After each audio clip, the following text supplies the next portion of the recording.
Welcome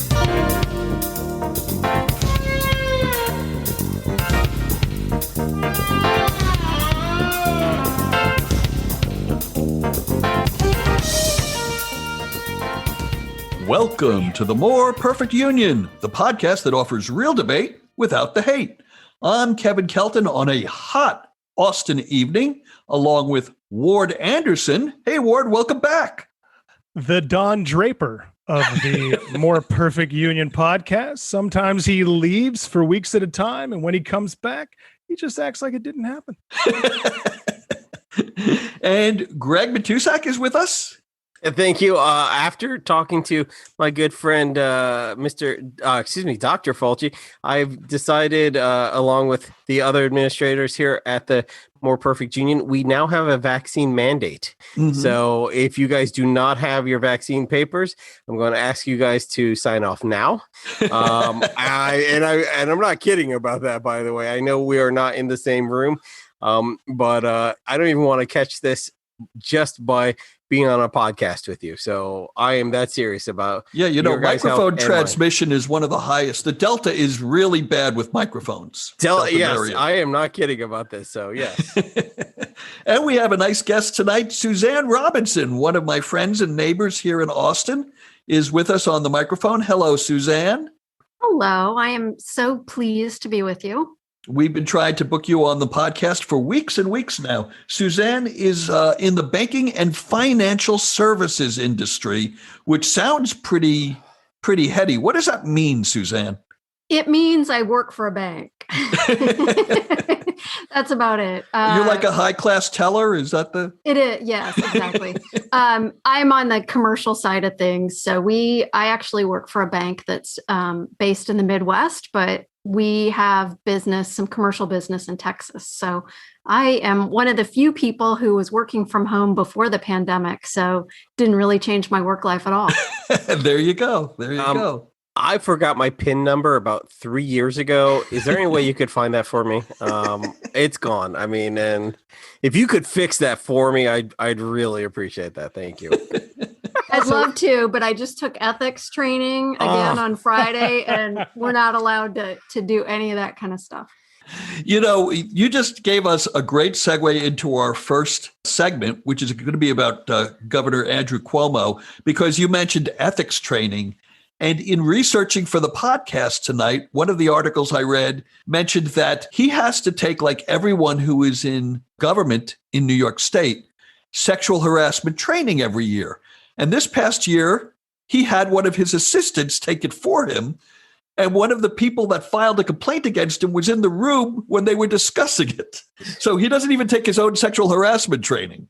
First of all, I don't know how much longer we're going to actually get to call him Governor Cuomo. I mean, he is a sinking ship.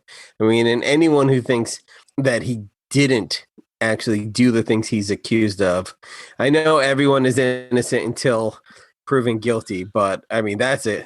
I've heard the testimony from these young women, and he just sounds super guilty.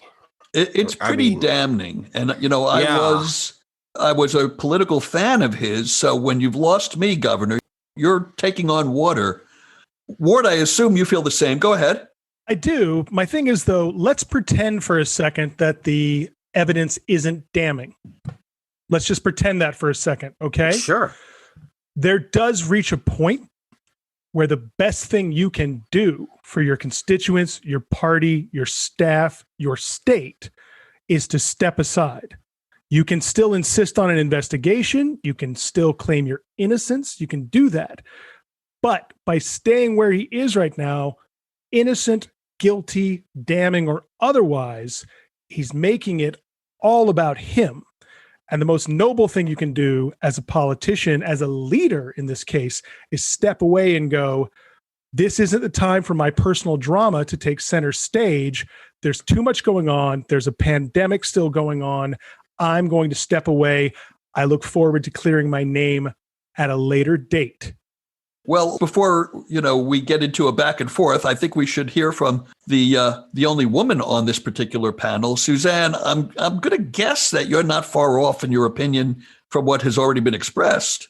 the evidence is very damning. And I think, the evidence is also that his personality has been very bullying, and he hasn't made friends in the state legislature. So if this goes to impeachment, he doesn't have a strong coalition that's going to fight for him because he has been a bully for several years. Well, let me push you guys on this, guys and gals, on this a little bit, because, a lot of people are calling for his resignation. I really want to test this premise tonight, which is, should he resign? Now, Ward, you already made a pretty good argument why you think he should, and I'm going to hear from everyone. But let me just kind of couch this question a little bit. I want to give it context, which is, yes, if everybody was thinking of the greater good, it's easy to say, just step aside and let someone else be the governor, and then the state doesn't have to go through this crisis that's going to really, put a hold on everything else that the state has to address. But these are human beings, and this man is 63 years old, has had a very good political career, but doesn't feel he's finished. And if he wants to fight and try to salvage his career, why is that not a valid choice? Again, the greater good of New York, that's an argument that's been made, okay? But did Eliot Spitzer accomplish anything for himself by resigning? Did Anthony Weiner make his life better by resigning? I don't think anyone ever does themselves good. I don't think Al Franken did. I don't think anyone ever does themselves good by doing the right thing in this situation. So in that context, let me go to Suzanne again. Tell me why what I'm sort of suggesting is wrong. I don't necessarily think you are wrong. I think the problem here is, and I'm, Ward, you said you're pretty liberal. I'm really liberal. And I think Democrats hold their leaders to this standard and Republicans don't. So, if this was a Republican governor, you would hear less of an outcry, but it seems like we're holding Democrats to a higher standard. And I think Al Franken is a really good example, because I think, what was he being accused of? It was far different than what Cuomo is being accused of. So, and I know there's a sliding scale in here, but, I do see an argument in, hey, you're innocent till proven guilty. We've all decided he's probably guilty, but let the process run its course, because there are people that could potentially get swept up. Greg? Okay. Yeah. So you're right. As far as the state of New York, Ward's covered that, but we're also going to talk about, I don't know if you mentioned the Democratic Party, because as elections go on and as we're getting closer to primaries, which are coming up, it makes it more difficult with the mind. Democrats get kind of saddled in with Cuomo. Okay. But let's talk about how this benefits him. As long as he keeps staying in the public eye with this accusation, this will have a longer news cycle than it has to be. If he steps out, this will be done in 3 days. No one will keep talking about it. It may show up like in a month, like, oh, he's got a court date, and then that's it. But the fact that this is in the news every day, this story will end for him. He will get a job. He may even come back and run if he clears his name. The fact that he's going to run this out for months, is going to just tarnish his name, his reputation, and his place in New York history. I know many sandwich shops that have already taken his name off the wall forever already. I know it in New York. That's a big thing. If I may, my point is he doesn't realize he's not helping himself. Innocent or otherwise, he's not helping himself. But I think he is. Now, there's no proof. I mean, these are just opinions. Fair. But Yeah, I just think I don't think he's helping himself by doing this. I think he thinks he is. Right. But I just don't think, that's why I say self-awareness. I don't think he realizes there's a better and more admirable way of doing it that would endear him to people more than how he's handling it now. Innocent or otherwise, But assuming innocence, he's not handling it right. That's what I mean. Suzanne? I think that, your point about self-awareness is a good one, because he has a stunning lack of self-awareness kind of across the board, because he thinks he didn't realize that people don't want to be hugged and kissed at work. And he's like, his response or his excuse for that is, well, I'm a hugger.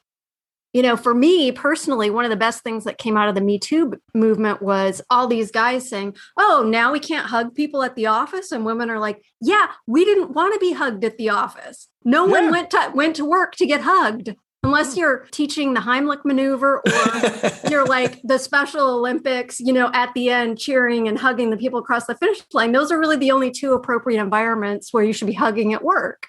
Or you'd hear, hey, what? Suddenly jokes aren't okay?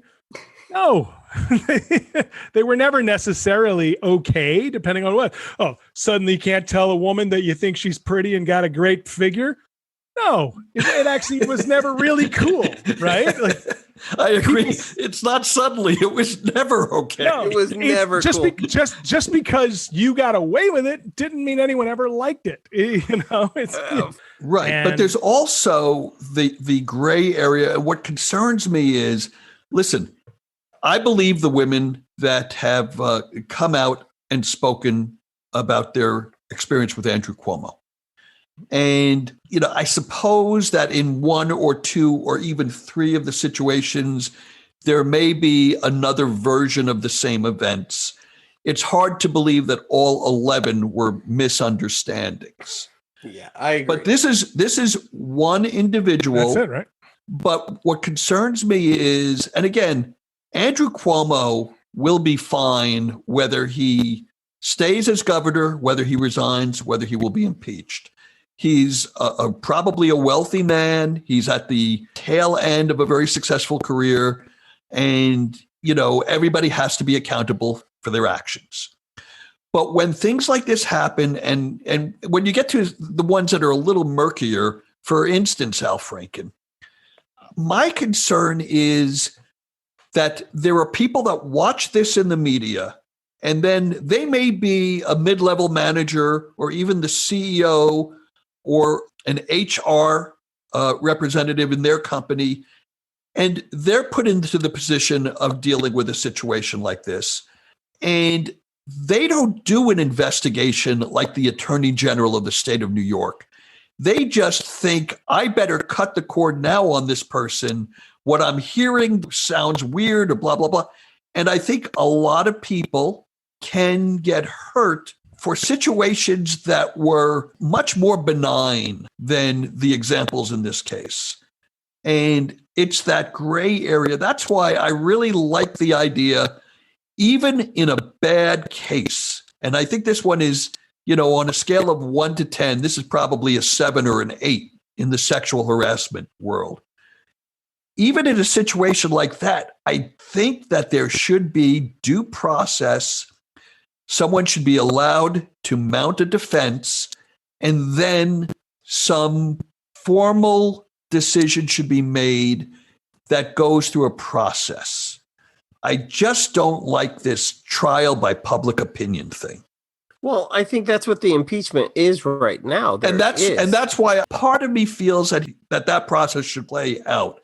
And then if the evidence still points to his guilt, then he should either pull the trigger and resign, or he should be thrown out. But we should not try him in the court of public opinion. To me, that's a very sensitive area. I do agree with that. That's also why I say maybe there's got to be something other than resign or stay. Maybe there's got to be some kind of leave of absence option for our leaders.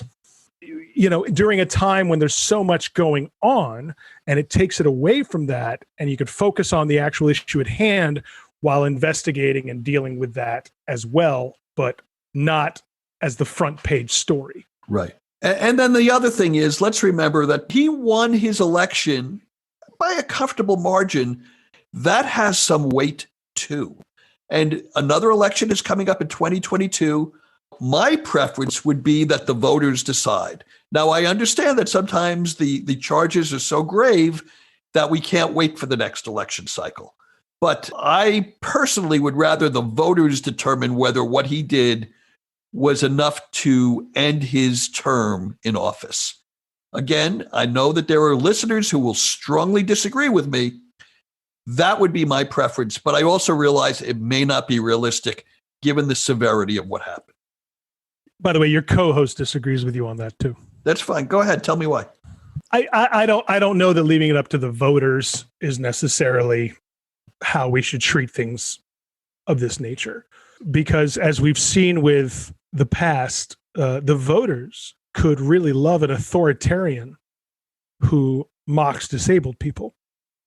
There's a reason we're in a representative republic, right? There's a reason for that. And one is that if you have a direct democracy, you can get enough people that just don't give a shit. Yeah, but democracy did work in the last presidential election. You said the voters could make that choice, but they actually made the other choice. No, a representative republic worked in the last election. The representative democracy worked in the last election. Well, not a straight democracy. But Biden also did get 7 to 8 million more votes. Agreed. Yeah. But my point is, it's much like when people used to talk about gay marriage, when people talked about civil rights and Jim Crow. A thing that often came back is let the people vote on it. And I said, voting doesn't necessarily mean you get the justified response. That's true. The other issue that everybody's talking about, and well should be, is COVID is in the news again. I just read this morning, Suzanne, that in our home city of Austin, which has a population of 2.4 million. Now, we're not in Austin proper, but we're in a suburb of Austin. We have a mere 6 ICU beds left unfilled. 6 ICU beds left. And yet, our governor, Greg Abbott, seer that he is, has deemed that there shall be no mask mandates, no vaccination mandates, no school vaccination mandates. It's all just do whatever you please and whatever you think the science tells you. Suzanne, I have a feeling that you think differently than the governor. I think it's just wildly irresponsible. As a person who I'm a parent, I'm sending kids back to school starting this week. And I also am on the board of a charter school. And so as a board, we have the governor's taken our power away. The implications of not following his mask, whatever his mask issue is, but basically the governor said that school districts cannot mandate mask usage, but there's also funding tied to that. So the way school funding works in Texas is schools get money based on enrollment. Oh, the other thing is they're not going to pay for remote learning.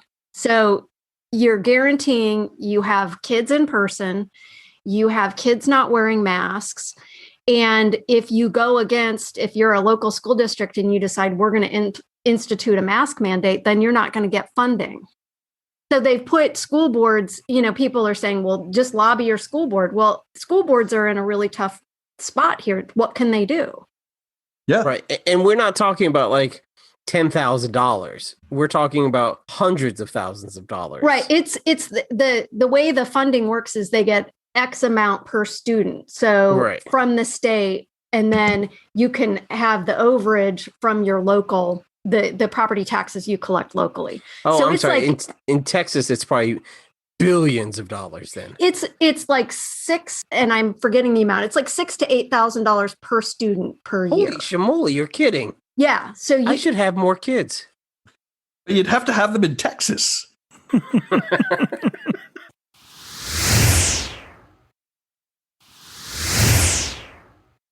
So let's get back on topic. The other thing that I wanted to discuss with Suzanne this week, because we were in a thread together on Facebook. Can I? Oh, sure. I didn't get to comment on that at all. Yeah, go ahead. About Abbott and everything. Okay, so here we go.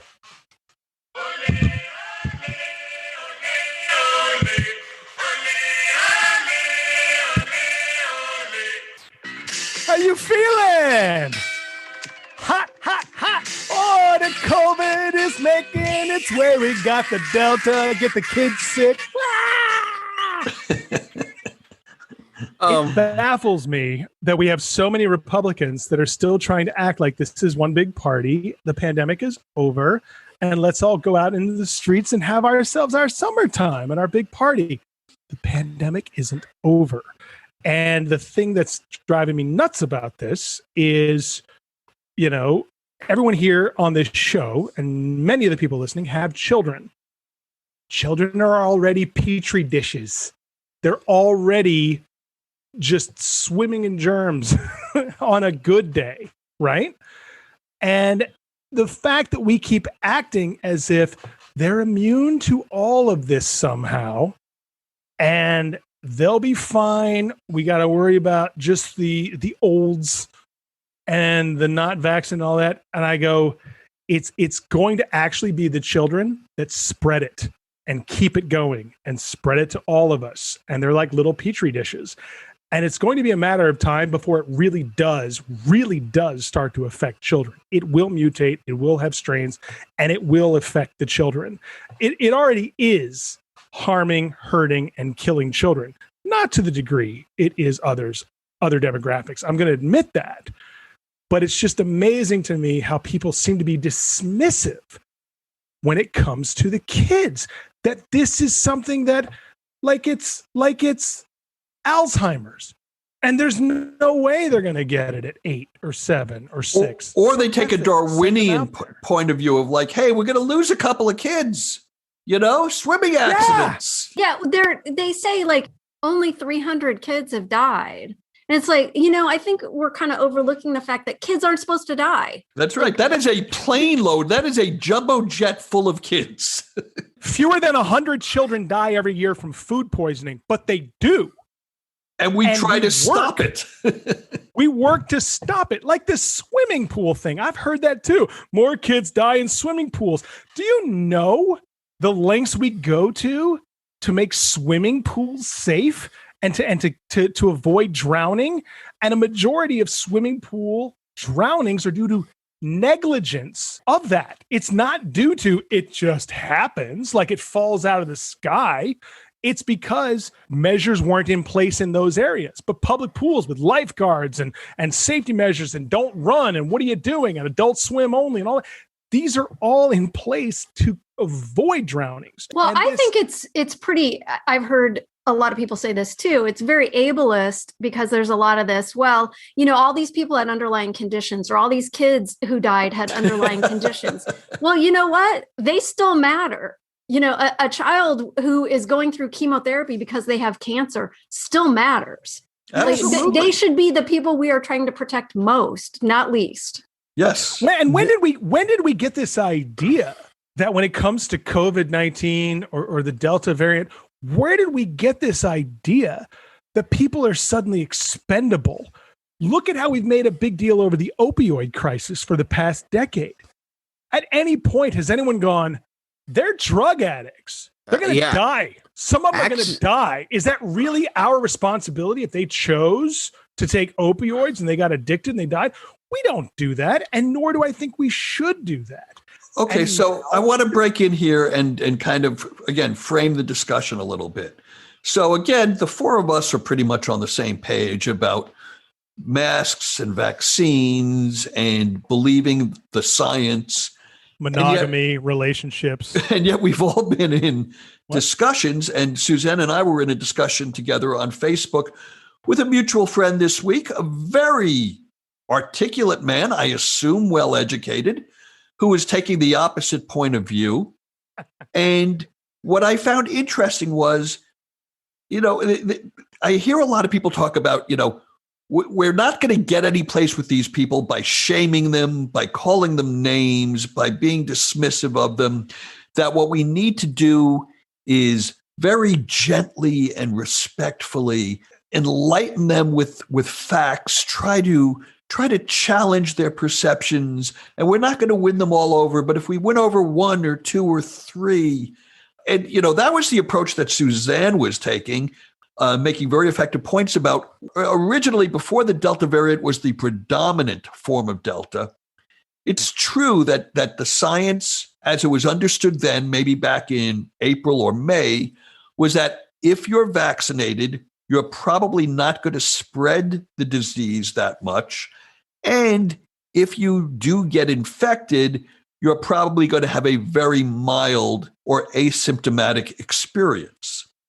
But it's been discovered that that's not true anymore. And that's why things have to go back to the way they were before, which is wearing masks indoors and socially distancing.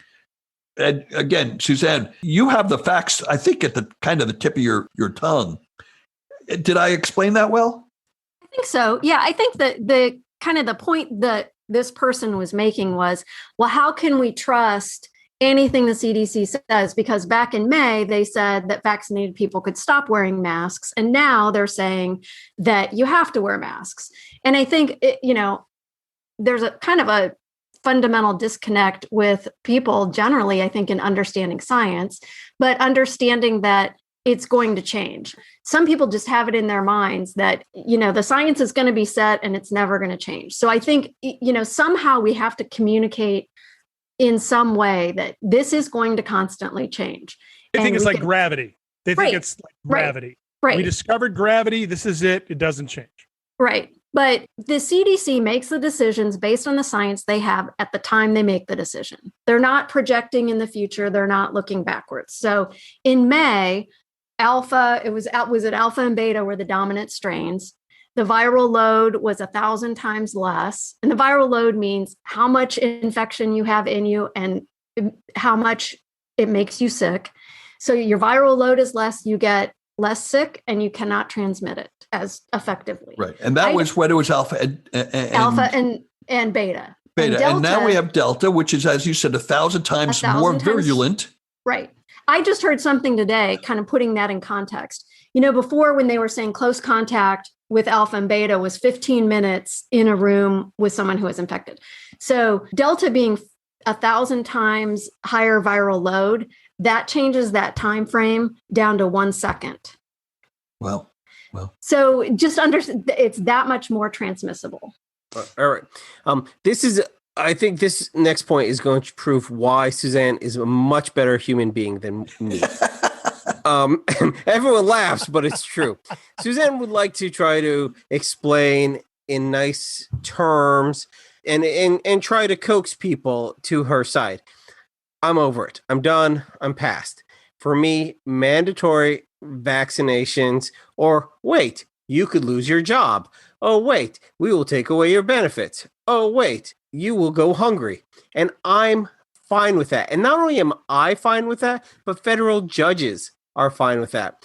Airlines, there's a certain airline, I think it's United, but someone check me on that one. Yeah, it's United. United is making all their crew and staff be vaccinated, but they are one step away from making all their passengers.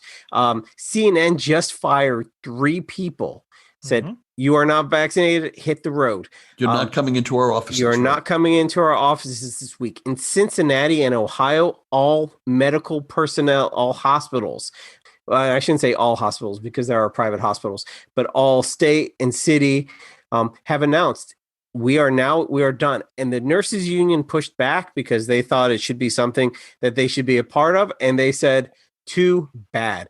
And I talked to one person who said, well, it looks like I'm going to be finding a new job. And I was like, you will give up a $50,000 job? And they're like, well, maybe. And I said, no, you won't. Yeah, there was and a thread. If you quit, you don't get unemployment. Right. Oh, yeah. And that's the other thing. People who think they're going to go on unemployment after this don't realize that they are breaking company policy. It's not like they're getting fired. They are breaking company policy. Very good points on all sides, even though the four of us are pretty much are aligned pretty closely on these issues. I do want to move on because there's other things that we did want to talk about tonight. The infrastructure bill is crawling along towards apparent success. The last I heard is they believe that there'll be a vote on Wednesday, maybe Thursday at the latest, which would send that to the House of Representatives. And then it goes through the process that would get it to the president's desk. But I did want to point out that Greg likes to take shots at a couple of politicians on this show. If you've listened regularly, you know that Rob Portman is one of the people that Greg has a laser beam target on Rob's forehead. and maybe other parts of his body. But Rob Portman actually seems to be on the good guy's side of an issue this week. Greg, do you want to run with that? No. I want to hear you tell me why he's on the good guy's side. So, as I understand this issue, and in a minute, I'm going to go to Suzanne to maybe add a little depth to it. But one of the amendments that still has not been worked out amongst the people that want to pass this bill is about how to raise enough revenue to pay for the bill. And one aspect of that is a new tax on the cryptocurrency industry. Right. And as I understand it from my research today, there are two battling wings that are bipartisan. One has Senator Ron Wyden, who I usually like this guy a lot. Ron Wyden, excuse me, who is representing a less stringent, more liberal, and when I say liberal, I don't mean in Democrats and socialists, but liberal in terms of open-ended approach to taxing cryptocurrencies. And Rob Portman is on the side of the White House and on the side of Janet Yellen. He wants a more stringent one that has fewer loopholes that will raise more revenue. Now, I happen to think that Portman is on the right side of this. Greg, before I throw back to you, I want to throw to Suzanne as the person on this podcast who probably knows the most about banking and finance. Could you explain, the issue seems to be on how to tax or how much to tax something called crypto mining. Can you explain what that is? Well, I think so. Crypto mining is how cryptocurrency enters circulation, because cryptocurrency, it's not like the US dollar where we've got the Federal Reserve, and when we need more money, they generate it and put it into the economy. So cryptocurrency is decentralized, so it has to come from somewhere. So they mine it, which is pretty complicated, but it's just at the base, it's how new currency enters the system. But I think the issue with this is that there are requirements for reporting, and it's how they define a broker. A broker, I think, in the terms of the definition within the infrastructure bill, is a broker who is anyone who facilitates the transfer of the funds. So they're saying, well, that would apply to cryptocurrency miners and potentially a lot of anybody else kind of in the chain. And the problem is that those people don't have the information to be able to do this reporting. Right. And this is where I kind of take issue with Portman, who is a son of a bitch. And to be quite honest, and a terrible human being overall. The fact of the matter is the cryptocurrency, the concept is that it is decentralized. The US government is not part of it. These are people who assign value to just random pieces. We say this is worth something. We agree that it's worth something, and so on. It is more conceptual than anyone feels comfortable with. For the record, I do not own any cryptocurrency. However, if Dogecoin would like to sponsor us next week, I would totally be into that. We'll come back from our hiatus just for that. Just for that. Yeah. In every episode, we kind of come around to me being an old man. And I kind of feel in this discussion the way I did 10 years ago when my kids were talking about Venmo. I'm going, Venmo, PayPal, what are those things? They're not real. So I assume that this is just me being a stubborn old guy, but I'm not. I will not invest in cryptocurrency. I do not trust it. I do not believe those markets are solid and safe. You're Suzanne, you had something you wanted to say. You are killing our sponsorship. Well, I was going to say there's another part of that. In addition to, one part of it is that they want the brokers to issue 1099s, which those are a pain in the arse for anybody that has to generate them. But the other piece is they have to report payments that are over $10,000. So that's not just taxing, that's money laundering. So yes. that's the other piece that Right. So why shouldn't these people that are not dealing in $10,000 but are dealing in hundreds of thousands, millions, maybe even up to billions of dollars? Because they're not. They're not dealing with dollars. But They're you know dealing what? in Dogecoins. Let me make a counter argument to that. Okay. Last week, I think we talked a little bit about writer strikes. And missed one of the it. more recent ones, it was either 2005, but it was over DVD sales. And back then, the argument was, why are we going on strike for this slice of the marketplace, this slice of the pie that's less than 2% of the earnings? And the answer was because that's where it is today. In 3 years, it's going to be 10 or 15 or 30%. And the same thing with the mining. It may be that today, crypto miners, and I'm going to elaborate a little bit on what Suzanne told us about it. As I understand it, it is computer geeks, for lack of a better word, who know how to create cryptocurrency. It's sort of like there's an order to be filled. There is a calculation that has to be solved to create cryptocurrency. And crypto miners are the people that are turned to do this. And the person who solves the calculation for that transaction gets the transaction and gets the brokerage fee. That's as I understand it. That could be a very ham-fisted explanation. But my point is that may be a very small slice of the cryptocurrency market today. I guarantee you that if left unregulated and untaxed, it will grow exponentially. The crypto miners may seem kind of like, oh, they're just these Svengalis now, and they're not making a whole lot of money. Well, some of them are making a lot of money, and there's a great deal of money to be made in their future. But I think that this isn't so much taxing the crypto miners. This is putting reporting requirements on the crypto miners. The crypto miner is Well, you can't tax them until they report. No, but they're not talking about taxing the crypto miners. I understood it that they were taxing, that they are looking to get the reporting so that they can tax whoever made the money on that transaction. So the crypto miner earns money for helping to facilitate the transaction that kicked that off. That's just their reward, basically, for helping to facilitate that transaction. I think, kind of on the flip side, that if you put a heavy burden on the miners, because right now, theoretically, any of one of us could be a crypto miner. You can hook your computer up. It runs in the background. You could be a crypto miner. But if all these reporting regulatory things are imposed, then that cuts people like us out of the market. So then you're basically creating a monopoly for those people who already have the money and can invest. There are people that do this now. They have like mining farms. Yeah. So you're basically just rewarding the people who already have the resources to build these farms.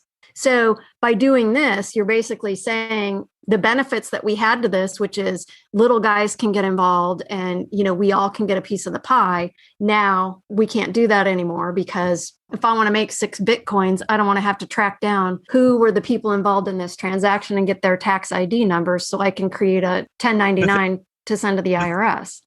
Okay, let's move on. The last topic we're going to talk about tonight is Nina Turner, who ran in a primary in Ohio to run for the Senate there, lost to Shontel Brown.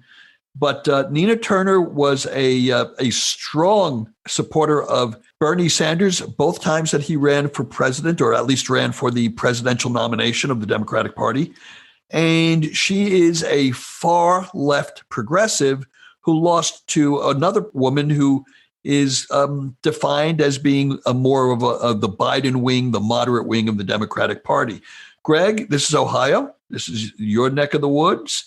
Did you follow this campaign very closely? And what do you think of the outcome? Yeah, and actually, I think Nina Turner, and someone correct me, I think she actually voted for, she supported Jill Stein in 2016. Probably. Yeah, I think she eventually, I've met Nina Turner on several occasions back in my operative days, and I'll just say that. She's super nice. She's very, very passionate. She's super, super progressive. But what we're seeing here is there won't be a Tea Party for the Democratic Party. And that's kind of what we were all fearing. Like there would be a giant block of very, very, very progressives that would hold up and be disruptive, just like the Tea Party did in the late 90s? It was especially 2013 or 2012. I'm sorry. 2012. Gosh, time flies. But it's true. You know, I don't live in Ohio. You know better than any of us how this goes. Yeah. We've talked about this personally amongst ourselves. I've always said that I believe that I'm very, very liberal, very, very progressive. I just don't think most of America is like me. And one of the things that drives me crazy about, I hate saying far left because that has a negative connotation. Yeah. What I mean by that, far left has this kind of, they're socialists and commies. I don't like that. But what I'm saying is the people that are further liberal economically and socially than maybe I am, what they don't realize is that I'm just as liberal as they are. I just don't think it works. I don't think it's effective. I don't think most of America thinks the way I do. If I had it my way, it'd be extremely left-wing and extremely liberal. I'm just realistic that I'm rare. And it seems like the disconnect with Trump supporters who insist that they're this majority of the country that they've never been, that will go like, wait till Trump comes back, fucking landslide, 90% of all the votes. Where I go, you're living in a dream world. There aren't as many of you as you think there are. And I'm not saying this to progressives as I'm some moderate that isn't one of them. I'm saying it as one of you that says, we're just not there. Most of the country just doesn't think like us. This is me accepting reality, whether I like it or not, and realizing that it's going to have to take building gradually from within. It isn't going to happen by bullying the Democrats into being more progressive. It just won't happen. It didn't happen with the Tea Party, with the Republicans, and it's not happening now with Democrats and progressives. I think there are things that the Democrats, like Medicare for All, where the majority of the U.S. does support it, but the Democrats still are hesitant to move forward with something like that. I want to pick out one since Suzanne brought it up, Medicare for All. Okay, we've been talking about Medicare for All in this country for, I don't know whether it's 5 years or 9 years. 30 years. So let's talk for just a second without getting too far afield of the contemporary discussion, the contemporary issues. Suzanne, you made a statement, and I'm not picking on you, but you said something to the effect of, if you ask the American people, they'd be mostly in favor of Medicare for All. I don't know that that's true. Certain polls, if you ask people, are you in favor of universal health care? A lot of people, probably more than half, will say yes. Or even possibly if you poll the Democratic Party and said, are you in favor of Medicare for All? Maybe you would get 51, 55, maybe even 60% who might say yes. But, that's a singular poll. When you start asking them, how do you feel about taking away employer-sponsored insurance, and you have 180 million people who get their insurance through their employers, suddenly the numbers drop precipitously. When you start talking about how do you feel about government-run healthcare, suddenly those numbers drop precipitously. So it's one thing to take a poll and go, oh, look, the American people are in favor of Medicare for All or a Green New Deal, or they believe in climate change. But when those premises are tested and countered and other information, be it true or be it false, comes into the discussion to contest that, the numbers drop drastically. So for us to sit here and say, well, most Americans are in favor of Medicare for All, I'll bet you, and I have no proof of this is just Kevin spouting, I'll bet you if we could put Medicare for All on a proposition in one state, actually I believe it was a proposition in Vermont and lost. If you did that across the country, I'll bet you would go down in flames. Who do you know that loves their employer-sponsored healthcare? A lot of people do. A lot of people. When you say who do you know who loves it, who loves a lot of things, but they're comfortable with it. It works for them. this isn't fair because I live in Canada, but I'll tell you, my wife and I love her healthcare plan. It is insanely amazing. And this is in a country that has universal healthcare, right? I already have universal healthcare. I can already go and get free services at the hospital, doctor, blah, blah, blah. But my wife has this healthcare plan that is fucking phenomenal compared to the average Canadian. So when you say things like that, I tell you, those are the people that love their employee healthcare. It's the people that know they can get it free from the government if universal healthcare exists, but their plan gives them way much more. And that is what Kevin's talking about. There are people, look at how much of American salaries are tied to the benefits. Look at how many people come to you and go, hey, the job pays 50 grand. But there's 30 grand more in benefits and healthcare that then it's an 80 grand a year job, right? Does anybody really look at it that way though? I don't. I'll tell you here, my employer sponsored healthcare, I have a $15,000 deductible. Then your company has a bad plan, but a lot of companies don't. No, that's not uncommon. I'm not saying that your experience isn't real, Suzanne. It is. I can just tell you from my experience is that I worked as a writer and I got Writers Guild health insurance, which was very good and cost me nothing because I made enough as a writer to get free health insurance. And then when I went to work in the private, well, that was the private sector, but when I went to work in the outside business, outside of entertainment, thank you. And I worked for companies that provided employer-sponsored healthcare. And I would pay maybe a $300 or a $315 a month premium.